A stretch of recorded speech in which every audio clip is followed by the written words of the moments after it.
Concernant les chiffres, il semblerait qu'on fasse dire tout et n'importe quoi donc à ces chiffres annoncés et qu'on ne soit même plus à l'abri d'erreurs. Preuve en est le récent couac de Santé publique France dont les données étaient erronées.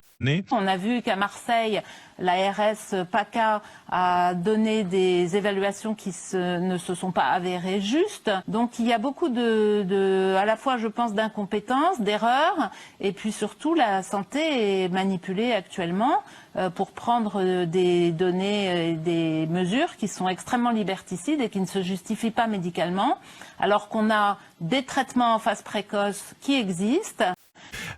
Il n'y a toujours pas de preuve non plus de l'efficacité de la chloroquine. La preuve, elle est établie. Parce que avec un protocole sanitaire tel qu'on le reconnaît d'ordinaire. Un protocole parfait où il y a la mesure de la charge virale. Maintenant, il va y avoir 3700 malades publiés. Il y avait une étude randomisée, donc avec tirage au sort en Chine, qui était publiée déjà depuis longtemps. Donc la preuve, elle est là. C'est la mauvaise foi qui dit qu'il n'y a pas de preuve. Alors, donc là-dessus, d'abord, j'aimerais une précision. Alors là, à titre totalement novice et amateur, on entend en permanence qu'il y a, alors là, on va le dire, donc plus de 27 000 nouveaux cas dans les dernières 24 heures. En fait, il faut faire des tests simplement chez les personnes symptomatiques. Donc aujourd'hui, on fait du dépistage à tout va, avec des tests qui comprennent beaucoup de tests faux positifs et des patients asymptomatiques, etc.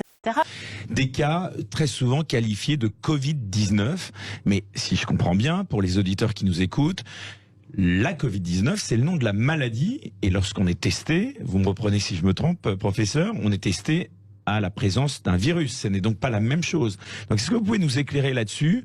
Est-ce que, quand on entend beaucoup de médias qui disent il y a 27 000 nouveaux cas de la Covid-19, est-ce que c'est vrai? Est-ce que c'est faux? On est testé lorsqu'on est positif à la présence d'un fragment d'ARN viral. C'est-à-dire même pas au virus. Et on mélange au milieu de tout cela des sujets qui sont guéris, des sujets qui sont non contagieux, des sujets qui sont asymptomatiques, des sujets qui sont peu symptomatiques, des sujets malades et des sujets sévères. Et on ne sait plus faire le tri au milieu de tout cela. Il me paraît extrêmement important que la France, très rapidement, modifie ses seuils d'amplification des tests PCR, comme l'a fait l'Espagne récemment, parce qu'on est dans des statistiques qui ne correspondent pas du tout à ce que l'on voit, nous, en ville. Sans compter même les faux négatifs qui oublient de dépister, ou les faux positifs qui, par excès, vont trouver des gens qui n'auraient jamais rencontré le virus. Sur l'ensemble de ces points, on n'arrive plus maintenant à trouver le lien qui nous ramène à la maladie, qui est la certitude de cas sévères qu'il faut voir sur les formes sévères et sur les décès.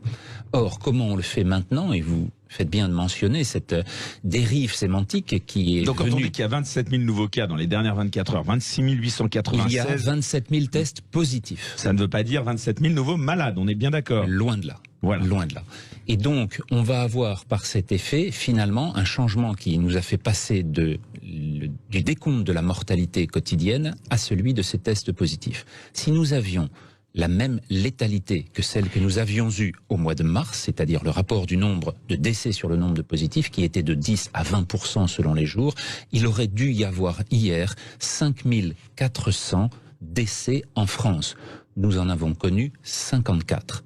Ce qui veut dire que cet état de fait nous démontre une maladie qui est 50 à 100 fois moins létale. Ce qu'on trouve maintenant et ce que l'on trouvait en février ou en mars, ça n'est plus la même maladie. D'accord ? C'est-à-dire ce que l'on trouve maintenant, c'est des formes très bénignes. Oui, donc là c'est important parce que là aussi, vous précisez une nouvelle différence, il faut bien distinguer la positivité au test de la maladie et le taux de mortalité. C'est encore autre chose. Et ce que l'on voit donc, c'est que cette maladie étant moins mortelle, la maladie c'est toujours la rencontre d'un virus et d'une espèce cible dans des circonstances particulières. Comme le virus, manifestement, les virologues nous disent qu'il a peu changé, il a muté, il mute systématiquement de bronche en bronche, il peut avoir des effets... Il aurait pu muter. Il a muté tout le temps. Dès qu'il ait franchi la distance qui nous sépare et que vous me donnez votre virion ou que je vous transmets le mien, dans ces phases de reproduction, il va avoir une probabilité de mutation non négligeable. Donc en fait, il ne cesse de changer et on en mesure justement les chaînes de transmission internationales ou interrégionales.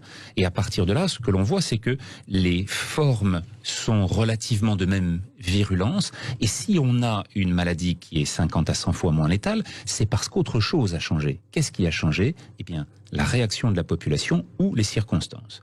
Quelles sont-elles?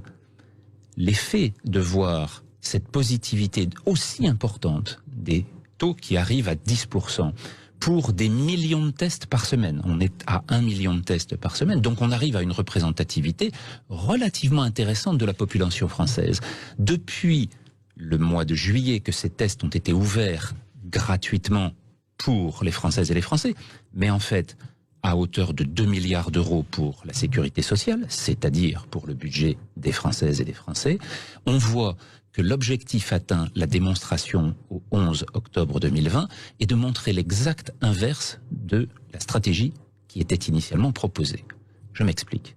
Si nous avons autant de positifs et qu'on en additionne statistiquement ce que cela représente pour la population, nous arrivons à une valeur autour de 20% de personnes qui ont rencontré le virus. Que veut dire ce chiffre? Il veut dire simplement que la diffusion est actuellement tellement importante qu'elle échappe à toute stratégie de blocage, à toute stratégie évidemment d'éradication. On n'arrivera jamais à éradiquer le virus. Et elle montre que la propagation se fait de plus en plus vite. Et donc que l'immunisation dans la population est en train de s'élever de façon très importante. Violaine Guérin, le mot de la fin. Le mot de la fin, c'est des traitements existent en phase précoce. Moi, je conseille aux gens d'arrêter d'aller se faire tester s'ils n'ont aucun symptôme, parce que ils cautionnent un petit peu quelque part toute cette panique. Que si les gens sont malades, eh bien qu'ils aillent consulter leur médecin généraliste, comme on le fait d'habitude.